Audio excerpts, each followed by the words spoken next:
जगभरामध्ये मात्र प्रेमी युगलांसाठी व्हॅलेंटाईन डे हा खूप महत्त्वाचा असतो. या दिवशी अनेक काही चांगल्या घटना घडतात तर काही वाईट देखील घटना घडत असतात. मात्र एका प्रेमी युगलाने आपली जीवनयात्रा आपल्या कारमध्ये संपवली. हा धक्कादायक प्रकार नोएडामधील आहे. व्हॅलेंटाईनच्या दिवशी मात्र उत्तर प्रदेशच्या नोएडामध्ये जोडप्याने आपली जीवनयात्रा संपवली. दोघांचे मृतदेह एका कारमध्ये आढळून आले.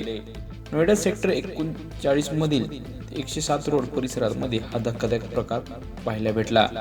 पोलिसांना माहिती मिळताच त्यांनी घटनास्थळी धाव घेतली आणि हे दोघेही मात्र त्रिलोकपुरी येथील रहिवासी आहेत. नेमके त्यांनी हे का केलं असावं याबाबत मात्र अद्यापही माहिती समोर येऊ शकली नाही. मात्र त्यांनी आज व्हॅलेंटाईन डेच्या दिवशी हा दिवस मात्र आपली जीवनयात्रा संपवण्यासाठी निवडला का असावा याबाबत मात्र आता तर्कवितर्क काढले जात आहेत. मात्र या सर्व गोष्टी पोलीस तपासानंतर समोर नक्कीच येतील.